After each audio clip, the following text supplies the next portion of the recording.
The restaurant goes quiet the moment Hyunsu walks in. Not the polite quiet of a room that notices someone important. The specific quiet that falls when people who understand danger recognize it before they can name it. Chairs stop scraping. Conversations drop to murmurs. Even the kitchen, through the pass, seems to hold its breath. Archer is one of Manhattan's most discreet dining rooms. Dark wood, low lighting, white linen. The kind of place where the staff are trained to be invisible and the guests are trained to be expensive. Hyunsu has owned it for 3 years. He has never once eaten here. He walks through the dining room the way he walks through everything, like the room rearranged itself before he arrived, and he is simply moving through the space it made for him. He stops at the bar. There is a woman behind it he has never seen before. She is not the regular bartender. She is not anyone he recognizes from the staff while Soren pulls every quarter. She is setting up for the evening service, slicing citrus, arranging glasses, moving with the unhurried efficiency of someone who has done this long enough that it lives in her hands rather than her head. She hasn't looked up. She hasn't registered the quiet that came in with him. She is simply working in the specific way people work when they are somewhere they feel they have every right to be. Hyunsu looks at Soren. Soren checks his phone. Temp cover, he says quietly. Elena called in sick. Agency sent her this afternoon. Her name is... I don't need her name, Hyunsu says. I need her gone. He does not say it loudly. He doesn't need to. He walks to the bar and stands on the other side of it and waits until she looks up. She does, after finishing the cut she was making, which takes 4 more seconds, which is 4 seconds longer than anyone else in this building would have made him wait. Her eyes are direct. Her expression is neutral. She looks at him the way she looks at the citrus she just finished slicing, with full attention and no particular alarm. I need you to leave, he says. She sets down the knife. She looks at him for a moment, not sizing him up, not calculating, just looking, the way you look at something you are trying to understand accurately. Then she says, I was sent here to cover a shift. The shift ends at midnight. It's 6:45. I'm aware of the time, he says. Then you know I have over 5 hours of work left, she says. And a dining room that opens in 15 minutes. He looks at her. In his world, in every room he has ever stood in, this is the moment people fold. This is the moment they find a reason to agree with him, to rephrase it as their own idea, to make the exit look like a choice rather than a retreat. Nobody pushes back. Not twice. Not even once, if they know who he is. She picks the knife back up. She goes back to the citrus. And Hyunsu, who has not been surprised by a person in longer than he can remember, stands at his own bar and feels something shift in the specific way that things shift when they cannot be unshifted. He doesn't leave. Neither does she. And that, Soren will say later, is where it all began. Zara Wells learned early that the most dangerous thing a woman in her position could do was flinch. Not because flinching was weak. It wasn't. It was human. But because in the specific world she moved through, flinching gave people permission to keep pushing. She had been a waitress and bartender in Manhattan for 7 years. She had worked hotel bars where finance men thought a $100 tip bought them something it didn't. She had worked rooftop restaurants where the view was the product and the staff were furniture. She had worked brunch shifts that lasted 6 hours and left her with tips that didn't cover her subway fare and a smile that cost her more than anyone in that room would ever understand. She was 29. She had a studio apartment in Crown Heights, Brooklyn, that she shared with a cat named Earl who knocked things off surfaces deliberately and without remorse. She had a degree in accounting she had never used because the job she'd been hired for out of college dissolved 3 months after she started, and the student loan payments didn't dissolve with it. She had a mother in Hartford, Connecticut, who called every Sunday and asked when Zara was going to do something with her life, by which she meant something that looked like the life she had expected for her daughter. Zara had stopped being angry about any of this approximately 2 years ago. She had replaced anger with something more useful, which was precision. She knew exactly what she was doing, why she was doing it, and how long she intended to keep doing it. She was saving, not vaguely, not optimistically, with a spreadsheet and a timeline and a specific number That meant she could open the kind of bar she had been designing in her head for 4 years. Small, curated, the kind of place where the drinks were honest and the lighting was right and nobody treated the staff like furniture. She was 11 months from that number when the agency called about the Archer shift. $400 for one evening. Cash. She took it. She had looked up Archer before she arrived, the way she looked up every venue. Checked the reviews, noted the clientele, mapped the bar layout from photographs, identified the house pours. She had not found anything about the owner because the owner's name was not attached to anything public, which was unusual for a restaurant of this caliber, in which she had noted and filed under none of your business and moved on. She arrived at 5:30. She prepped the bar. She learned the menu in 40 minutes, which was faster than the sous chef expected and faster than she bothered to mention. She was slicing citrus at 6:45 when a man walked in, and the restaurant went quiet in a way that had nothing to do with the dining room filling up. She finished the cut before she looked up. She was not going to rush a knife for a room's nerves. And when she looked up and he told her to leave, she felt, beneath the neutral expression she had spent years perfecting, exactly one thing. Not fear, not the urge to comply. The specific, familiar, bone-deep exhaustion of being a woman in a room who is asked to make herself smaller so a man can feel larger. She picked the knife back up. She had 11 months left on her timeline. She was not going anywhere. Hyun-soo did not stay for the service. He had not planned to stay at all.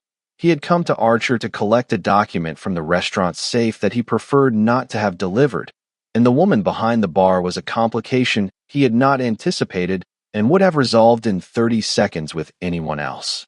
He sat at the corner table near the kitchen pass where he could see the whole room without being part of it, and Soren set the document in front of him, and Hyun-soo opened it and read exactly none of it.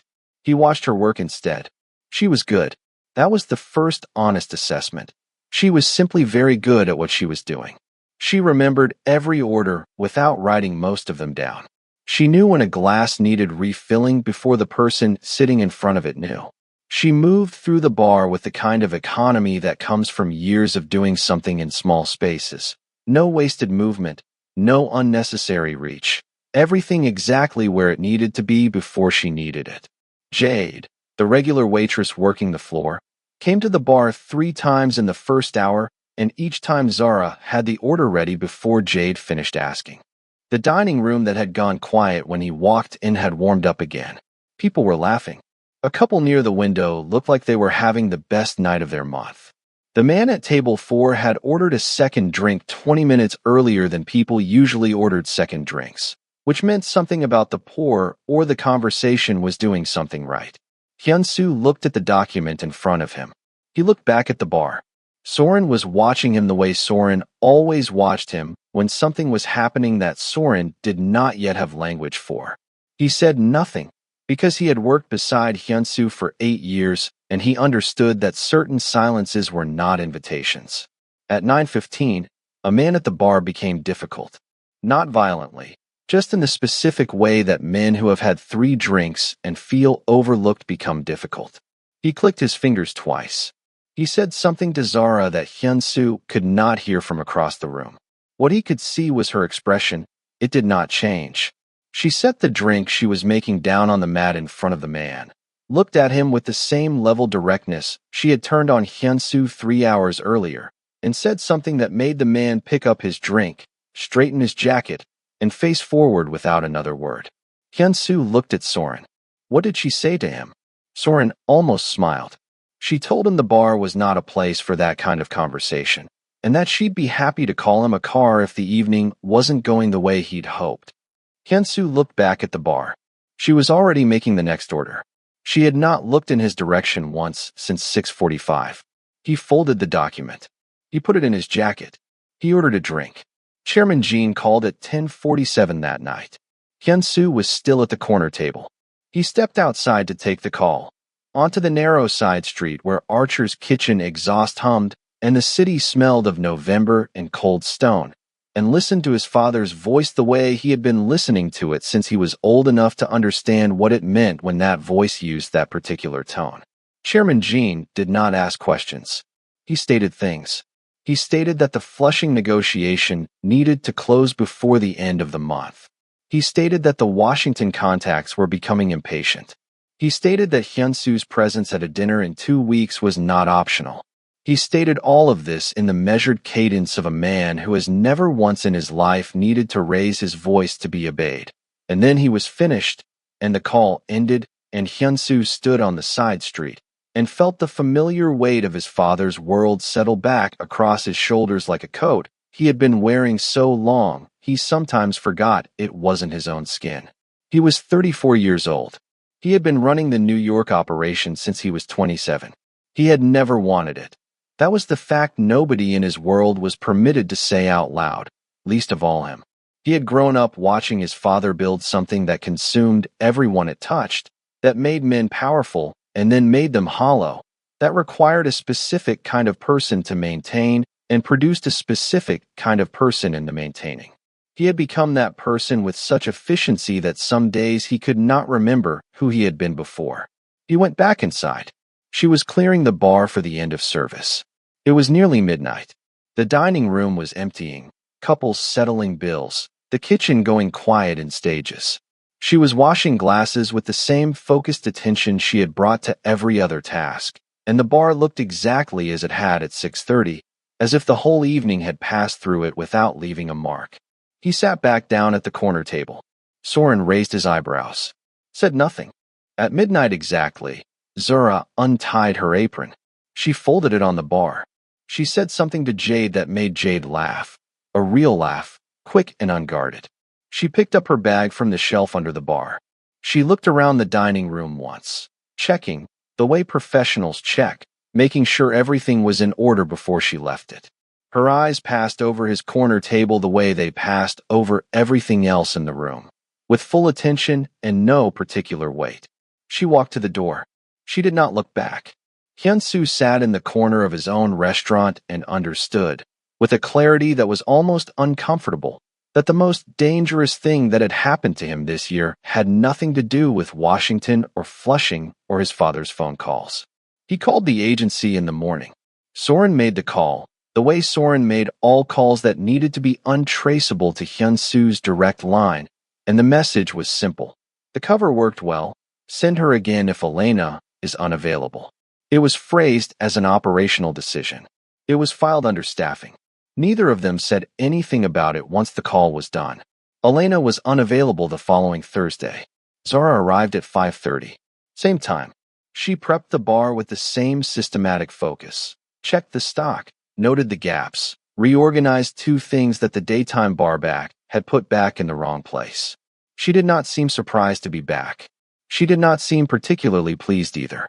She seemed, as far as Hyunsu could tell from the corner table he had again taken without explanation, exactly as present and exactly as unbothered as she had been the first time. He had not told Soren why he wanted her back. He was not entirely sure he could have explained it accurately.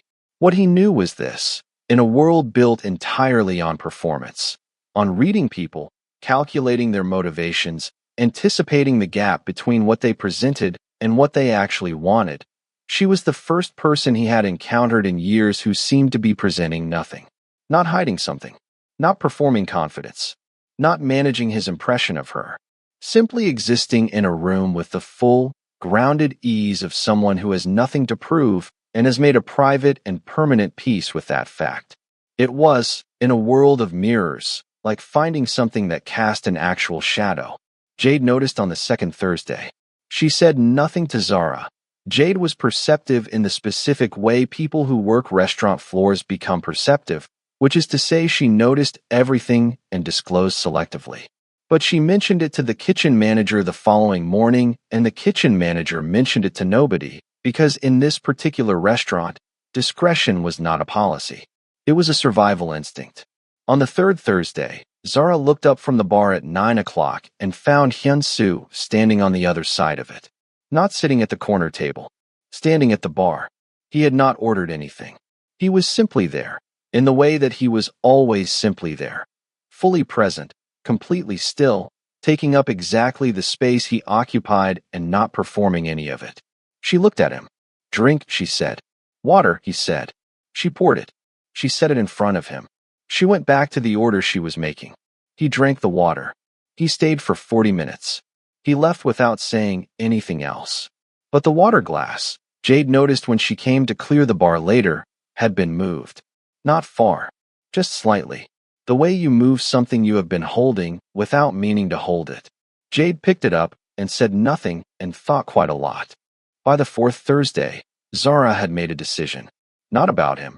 She was precise about that in her own mind. About the information she was now carrying and what she intended to do with it.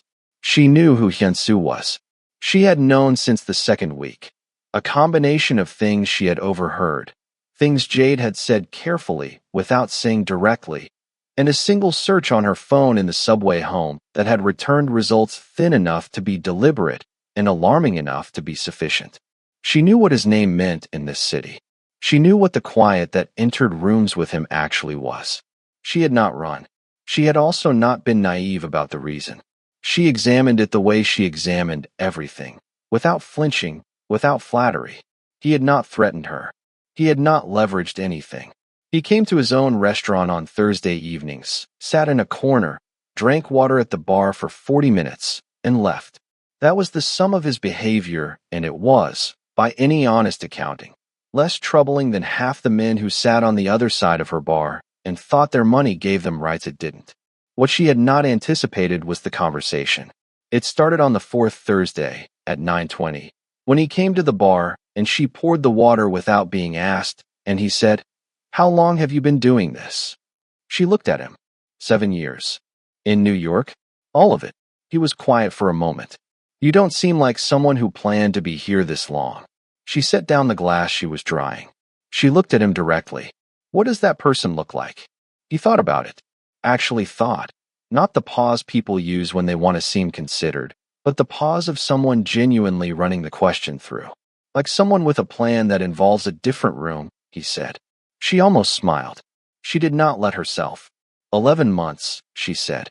Give or take. He looked at her. Until what? Until the room I'm building is ready, she said. And she picked up the next glass and dried it and moved on, because she was not in the habit of offering more than was asked for, and she had already offered more than she intended. He stayed for an hour that night. He asked 3 more questions about the bar she was building, what kind, where, what she meant by honest drinks, and she answered all of them with the same measured precision she brought to everything. She did not ask him anything back, not because she wasn't curious, because she understood that some doors, once opened, changed the architecture of a room permanently, and she was not yet sure she wanted to live in the room that conversation would build. What she did not know was that 3 tables away, a man with a glass of wine he had barely touched had been watching the bar for the last 40 minutes. Not the bar, the conversation. And when Hyunsu left at 10:30, this man made a call from his car and said 6 words that would change everything. He is attached to the girl. Chairman Jean did not move quickly.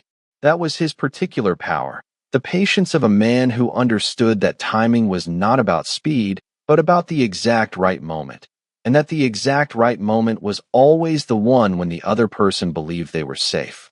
He gathered information the way he gathered everything, thoroughly, quietly, without leaving marks. Within 48 hours of that phone call, he knew Zara's full name, her address in Crown Heights, her agency, her mother's address in Hartford. He knew about the studio apartment, and the cat named Earl, and the spreadsheet, and the timeline, and the specific number she was 11 months away from reaching. He knew exactly what she was building toward, and he knew exactly what it would cost her if someone decided to make it difficult. He did not contact Hyunsu. Not yet. He contacted someone else first, a man named David Seo who managed the agency that had sent Zara to Archer and who had been doing quiet business with Chairman Jean for 6 years in the specific way that certain people in certain positions do business, with mutual understanding and no paper trail. The conversation lasted 4 minutes. After it ended, David Seo made a notation in his system that Zara Wells was not available for further Archer placements. No reason given. No appeal process. Just unavailable. On the 5th Thursday, she did not come. A different woman arrived. Competent, professional, entirely unremarkable. Hyunsu sat at the corner table and knew within 10 minutes what had happened and knew within 20 minutes who had happened it. He said nothing. He folded his hands on the table and finished the meal he had ordered for the first time in 3 years of owning this restaurant and tasted none of it. Soren, sitting across from him, understood the silence completely and did not interrupt it. On Friday morning, Hyunsu arrived at Archer before the lunch service. He went to the bar and stood behind it, the place she had stood every Thursday for 4 weeks, and looked at the dining room from that angle. The lower elevation. The sightlines that required you to look up slightly to see the whole room. The position that made you visible but not central, present but peripheral. He stood there for a full minute. Then he picked up his phone and called Soren and said, "I need her found." "Already working on it," Soren said. "Don't approach her," Hyunsu said. "Don't send anyone to her door. Don't put anyone in her space. I need to know where she is, and I need her to be the one who decides what happens next." Soren was quiet for a moment. "That's not usually how we handle things." "I know," Hyunsu said. "Do it anyway." He hung up. He stepped out from behind the bar. He straightened his jacket. He looked at the restaurant, his room, everything arranged exactly as he required, and felt, for the first time and longer than he could name, that something in it was missing. Zara found out on a Friday afternoon. She had called the agency about 2 upcoming shifts, a hotel bar in Midtown she had worked twice before, and another Archer placement she had not requested but had assumed would be offered again. David Co. told her the Midtown shift was confirmed. He told her Archer had made a change in their coverage arrangement. He said it the way people say things when they have been told to say them, smoothly, without hesitation, which was itself the tell. She thanked him and hung up and sat in her Crown Heights apartment with Earl on the table in front of her looking at her the way cats look at things when they have no useful input but intend to be present anyway. She ran the information. Someone had removed her from Archer's rotation deliberately. The agency had not done it independently. David Co. was not a man who made unilateral decisions about placement. She had worked with him long enough to know that. Which meant someone with reach into the agency had made the call. Which meant someone connected to Archer. She thought about the man who had told her to leave on the first night. She thought about everything she had looked up in the subway 2 weeks ago. She thought about a conversation about honest drinks and a timeline and the way he had listened when she talked. Not performing attention, but actually holding the information, turning it over, treating it as something that mattered. She thought about the phone call that had pulled the placement. She sat with all of it for a long time. Then she did something she had not planned and could not have predicted she would do. She took out the card that had appeared under the bar's mat on the 3rd Thursday, small, white, a phone number in clean printed digits, no name, and she looked at it for a moment. She had found it during cleanup. She had not thrown it away. She had not let herself examine why she hadn't thrown it away. She examined it now. She picked up her phone. She dialed. He answered before the second ring. He said nothing, just the line opening, his presence on the other end of it, waiting. "Someone called the agency," she said. "I've been removed from the Archer rotation." "I know," he said. "Was it you?" A pause. "No. But you know who it was." "Yes." She was quiet for a moment. Earl knocked a pen off the table. She watched it fall. "I want to understand something," she said. "The first night, you told me to leave." "Yes," he said. "And I didn't." "No," he said. "You didn't. And now someone who is not you has removed me from the building anyway." "Yes," he said. She exhaled slowly. "That's a problem," she said. "I know," he said. "Not for the reasons you think," she said. "I have 11 months on a timeline. I can't afford someone with reach into my agency deciding I'm inconvenient. That affects more than Archer." He was very quiet. Then he said, "I will handle it." "I didn't call you to ask you to handle it," she said. "I know," he said. "I'm going to handle it anyway." What happened between Hyun-soo and his father was not a confrontation. It was a reckoning, which is a different thing. A confrontation has heat. A reckoning has clarity. Hyun-soo drove to the townhouse in the West Village where Chairman Jean conducted his quieter business on Saturday morning, and he sat across from his father in the room that smelled of green tea and old paper and said everything he needed to say without raising his voice once. He said, You reached outside this operation to interfere with a civilian. He said, you used a contact I built to remove someone I had chosen to keep in my space. He said, you made a decision that was mine to make, and you made it without telling me, and you made it in a direction I would not have chosen. He said all of this in the same measured cadence his father had spent 20 years teaching him, which was, he understood now, sitting in this room, the most complete act of defiance available to him. Chairman Gene listened. He was very still the way old, powerful men are still, not because they are calm, but because they have learned that stillness reads as power, and they have been performing it for so long it has become indistinguishable from the real thing. When Hyun-soo finished, Chairman Gene said, she is a distraction. She is none of your business, Hyun-soo said. The room was very quiet. Outside, the West Village moved through its Saturday morning. Coffee shops, dog walkers, the particular soft noise of a city that has not yet fully woken up. Everything in your life is my business, Chairman Gene said. That was the arrangement. The arrangement, Hyun-soo said, is under revision. He left 20 minutes later. He did not slam the door. He did not make any gesture that could be read as drama. He walked to his car and told Soren to restore Zara's placement status at Archer, not through David Co., through a direct conversation with the restaurant management that required no agency involvement at all. He told Soren to make sure Chairman Jin's access to staffing decisions at any of his properties was quietly and permanently closed. He told Soren to make sure Zara's other agency placements were untouched and that nothing from his father's network could reach her timeline. Then he drove to Crown Heights. He sat in the car outside her building for a while. He had not called ahead. He understood the risk of that. She was a woman who valued her own space and her own decisions, and arriving without invitation was exactly the kind of move she would read clearly and correctly. He also understood that some things needed to be done in person because they were too important to be managed through a phone, and because he had spent 7 years managing everything at a distance, and he was done with the distance. He buzzed her apartment. Her voice came through the intercom. Who is it? Hyun-soo, he said. A pause. Longer than he expected. Shorter than he feared. The door buzzed open. Her apartment was exactly what he had imagined and nothing like what he was used to. Small. Warm. A bookshelf that covered one entire wall from floor to ceiling.